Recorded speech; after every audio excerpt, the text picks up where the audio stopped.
On January 29th, 2026, the geopolitical and industrial landscape of North America shifted fundamentally, though few outside the mining sector initially noticed the tremor. It happened not in a war room or a stock exchange, but in the quiet agricultural heartland of east-central Saskatchewan. Canadian Energy Metals Corporation released the results of a preliminary economic assessment, PEA, that did more than just report good drill results. It confirmed the existence of a resource so vast it effectively redraws the strategic map of the 21st century. The announcement centered on the Thor Project, a geological anomaly located near the town of Tisdale. The headline figures are difficult to comprehend in the context of standard mining projects. 6.8 billion tons of alumina contained within 49.5 billion tons of ore. To put that scale into a global perspective, this single deposit represents approximately one-third of the known world supply of alumina. It is concentrated in a tight geographic square, roughly 16 miles by 16 miles, an area small enough to fit inside the metropolitan limits of Edmonton, yet containing enough metal to feed global industry for millennia. Christopher Hopkins, the president and CEO of Canadian Energy Metals, did not resort to hyperbole when he described the find. He simply stated the facts of the supply chain. It is one of the most widely used metals on Earth, Hopkins noted. The global demand for this resource is significant today, and going to be much more significant in the months and years ahead. To have a third of the relative global reserves, to have a third of that resource present right here in Saskatchewan, that's a significant discussion. For over a century, the global aluminum industry has been tethered to the tropics. The traditional supply chain relies on bauxite, a reddish clay ore found primarily in a belt around the equator, in places like Guinea, Australia, Vietnam, and Brazil. This geological reality has forced northern industrial nations, particularly the United States and Canada, to rely on long, vulnerable maritime supply chains to feed their smelters. The Thor discovery shatters this paradigm. The ore discovered in Tisdale is not bauxite. It is a polymetallic black shale. This geological distinction is critical. The preliminary economic assessment found that this massive resource sits dangerously close to the surface, ranging from just 20 meters to 50 meters deep in the areas already drilled. While the deposits dip deeper to the west and south, the accessibility of the main ore body suggests a surface mining operation of unprecedented simplicity and scale. But the Thor project is not just an alumina play. The 50 billion tons of critical minerals identified in the deposit include a suite of byproducts that are arguably just as vital to the modern economy. Alongside the nearly 7 billion tons of alumina, the deposit is rich in scandium and vanadium. These are the spice metals of the aerospace and defense industries, minerals used to create superalloys that are lighter, stronger, and more heat-resistant than steel or standard aluminum. In the context of 2026, where the race for hypersonic missiles and next-generation aircraft is defining global security, finding a domestic source of scandium and vanadium is a matter of national security. The timing of the January 29th announcement could not be more significant. As Hopkins bluntly stated, anything that moves products, transmits power, or stores energy uses aluminum. It is the backbone of the modern world. However, the supply chain for this backbone has become increasingly brittle. For the last 2 decades, the center of gravity for aluminum production has been the People's Republic of China. China dominates the processing of bauxite into alumina and the smelting of alumina into aluminum metal. In Washington and Ottawa, this dominance is no longer viewed merely as a market reality, but as a strategic vulnerability. Canada, despite being known for its aluminum smelting, thanks to abundant hydroelectric power in Quebec and BC, actually produces only about 3% to 4% of global consumption. It is a processor, not a source. The Thor project changes the equation entirely. It offers the potential to position Canada not just as a processor, but as the secure North American source of the raw material itself. It provides a long-term, stable alternative to imported bauxite. For the United States and its NATO allies, the Tisdale discovery offers a chance to friendshore the entire aluminum supply chain, reducing dependence on foreign sources that may be hostile or unstable. There aren't very many countries that meet all of those criteria today, Hopkins said, referring to the need for a secure, reliable, ethical, and sustainable trading partner. By consolidating a third of the world's supply in Saskatchewan, the Thor Project effectively places a geopolitical insurance policy under the Canadian soil. The Preliminary Economic Assessment, PEA, prepared by two leading engineering firms, outlines an economic potential that rivals the oil sands or the potash industry in its scope. The financial modeling is staggering. The project boasts a modeled internal rate of return, IRR, of 72% after tax. In the mining world, where an IRR of 20% is often considered excellent, 72% is revolutionary. The net present value, NPV, of the cash flows is estimated at 72.3 billion US dollars, discounted at 10% after tax.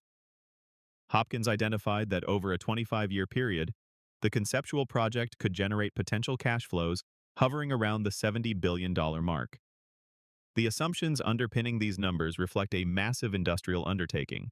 Initial capital expenditures, 6.3 billion US dollars. This is a mega project requiring massive upfront investment to build the necessary extraction and processing facilities. Operating costs, $1.6 billion per year. Production scale. The model contemplates a surface mining operation with an average throughput of 16.5 million tons of ore feed per year. This would support the production of 1.8 million tons of alumina annually. Product pricing. The model assumes $5,000 per ton for chemical-grade alumina and a premium of $25,000 per ton for high-purity alumina, which is essential for the tech sector. Perhaps the most mind-bending statistic provided by Hopkins was the project's longevity. There is enough resource in the ground to mine for more than 2,000 years at 50,000 tons per day, he stated. In an industry where mine lives are measured in decades, the Thor Project is measured in millennia. One of the primary criticisms of the aluminum industry has always been its environmental footprint. The traditional Bayer process used to refine bauxite creates vast amounts of red mud, a toxic sludge that poses significant disposal challenges. Furthermore, the energy intensity of smelting gives aluminum the nickname congealed electricity. However, Canadian Energy Metals and Saskatchewan officials are positioning Thor as the antidote to dirty aluminum. The processes being developed in conjunction with the engineering firm Hatch demonstrate strong economic and environmental advantages over traditional bauxite refining. Hopkins explicitly stated that the output from Thor would be the greenest aluminum on Earth available, designed from the ground up on principles of low carbon emissions and high environmental, social, and governance standards. The synergy with Canada's existing infrastructure is key here. Canada already uses clean hydroelectric power to smelt alumina into aluminum. By sourcing the alumina domestically from black shale using new, cleaner processing technologies, and then smelting it with hydropower, the final product becomes a green element, essential for the transition to a low-carbon economy. This is vital because alumina is considered the most sought-after mineral in the global transition from hydrocarbons to electrification. Electric vehicles require lightweight materials to maximize range. Aluminum is that material.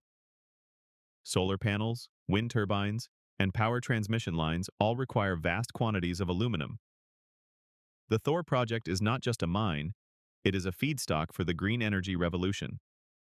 For the province of Saskatchewan, the announcement is akin to winning the geological lottery twice.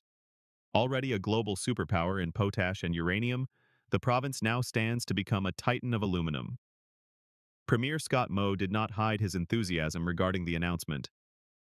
The Thor Project discovery pairs the province's prominent policies with a substantial geological advantage, Moe stated. The government is excited about the prospect of a new alumina industry setting up shop in the province where people are ready for more jobs and investment from around the world. Moe indicated that the Thor Project has the potential to rival the potash industry, creating an entire new processing and value-added sector. This isn't just about digging rocks out of the ground. It's about processing, refining, and shipping high-value chemicals. The construction and operations phases would support high-paying jobs generate decades of royalty and tax revenues, and spur regional economic growth that would last for generations. Locally, the town of Tisdale is preparing for a transformation. Mayor Mike Hill noted, "The Thor Project positions the region in the forefront of Canada's alumina and critical mineral supply chain. The impact of the discovery will be welcome, as agriculture will remain the foundation, but the community is ready to embrace new opportunities." Former Saskatchewan Party MLA Kevin Doherty, now a director with Canadian Energy Metals, emphasized the jurisdiction risk, or lack thereof.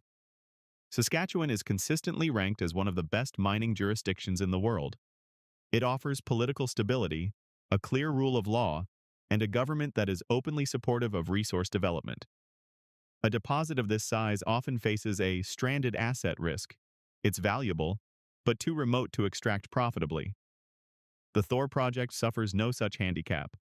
It is located near the center of the North American continent, in an area with exceptionally well-developed infrastructure. The site is crisscrossed by both CN and CPKC rail lines, the two major arteries of Canadian commerce. Hopkins noted that this rail capacity can move any quantity wanted to any market in North America and beyond, providing access to ports on both the Atlantic and Pacific coasts. The property is also traversed by natural gas lines and high-voltage electrical transmission lines. Two hydroelectric dams, totaling 544 megawatts of capacity, are located nearby at the town of Nepewan, providing the clean energy needed for processing. This existing infrastructure significantly de-risks the project, reducing the need for the kind of massive, government-subsidized infrastructure build-outs required for mining projects in the Ring of Fire or the Arctic. Despite the euphoria of the discovery, Canadian Energy Metals is managing expectations regarding the timeline. Building a $6.3 billion mine is a marathon, not a sprint. The year 2026 will be dedicated to further evaluating the resource and de-risking the technical aspects. The company has already acquired buildings in Tisdale and land for a planned demonstration plant. They have successfully produced 3N, 99.9% chemical-grade alumina, and 4N, 99.99% high-purity alumina, proving that the metallurgy works. Current testing is focused on smelter-grade alumina, as well as the recovery of the valuable scandium and vanadium byproducts. Hopkins was candid about the company's limitations. "It is not the company's ambition to build a large mine and processing complex, as that is not within their abilities," he stated. "The strategy is to prove the resource and the process, and then expect a major global mining house to step in and develop it. This is a common life cycle for junior miners. Discover the elephant, prove it's real, and then partner with a giant to butcher it." Crucially, the company is prioritizing social license from day one. They have recognized the importance of collaborating with local indigenous communities, integrating their perspectives into development plans, and discussing equity participation. Regular meetings with community leadership are already underway to develop employment and retention plans. The objectives for 2026 are clear. Update the mineral resource estimate based on the successful 2025 drill program. Confirm the potential for new products, smelter-grade alumina, scandium, vanadium. Prepare a pre-feasibility study, which is the next level of engineering confidence after the PEA. Design the commercial demonstration plant. Pursue finance and monetization options. It is important to interpret the January 29th announcement with the necessary due diligence. A preliminary economic assessment is, by definition, preliminary. It includes inferred mineral resources that are considered too speculative geologically to have economic considerations applied to them that would categorize them as mineral reserves. In mining terms, a resource is what you think is there. A reserve is what you have proven you can mine at a profit. There is no certainty that the rosy numbers in the PEA will be realized. Until the deposit is actually mined and processed at scale, these numbers remain estimates. The path from discovery to production is fraught with permitting risks, commodity price fluctuations, and engineering challenges. However, the sheer scale of the Thor project provides a margin of safety that few other projects possess. Even if the deposit is half as good as the PEA suggests, it would still be a world-class asset. The discovery of the Thor deposit in Tisdale, Saskatchewan, is more than just a mining story. It is a story about the reindustrialization of the West. It is about a shift away from fragile, ocean-spanning supply chains toward continental self-sufficiency. As global demand for aluminum rises, driven by the insatiable needs of electric vehicle production, renewable energy infrastructure, aerospace manufacturing, and military rearmament, Canada has revealed that it holds the keys to the supply side.